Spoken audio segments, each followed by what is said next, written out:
Hi. If you're watching this video, I'm going to assume that you've already learned a little bit about ratios. You know what they are. They're comparing two numbers.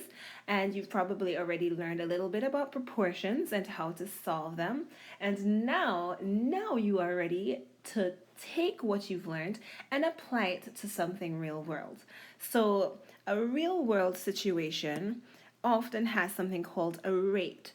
And a rate is just a proportion, or a rate is just a ratio that has two different units because you're comparing two different units. So in this case, 3 miles represent, 2 inches represent 3 miles. So that is a rate because those units are different. Now, in order to solve this proportion, we don't have to convert to the same units. We just have to be able to set up a proportion that is consistent, and I will show you what I mean in just 1 second. Okay, so let's just do it. Let's jump in.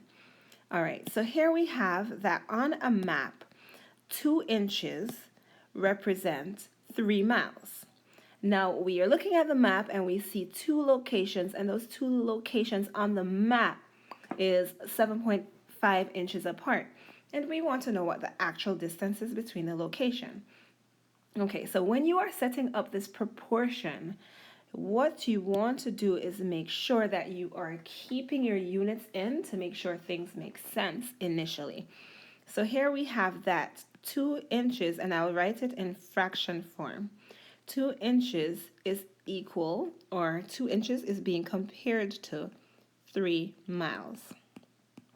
Okay, and we know that 7.5 inches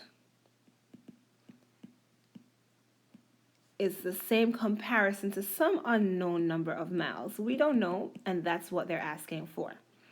So now we actually have two proportions that are equivalent to each other, and we just do not know what this value is. Now, inches, make sure that inches are across from inches and the miles are across from miles. If they were crisscrossed, then you know you did something wrong. So inches across from inches, miles across from miles. Another way to set this up would be to have inches above inches and miles above miles, but we're not going to do that today. Inches across from inches, miles across from miles. Okay, great. Now that we have that, now we are ready to cross multiply or solve in whichever way you prefer, but my preference is cross multiplication, that butterfly here. So we are going to go ahead and multiply the top left by the bottom right, and we get 2 times x. Now I want to point out the fact that I do not have units in this step.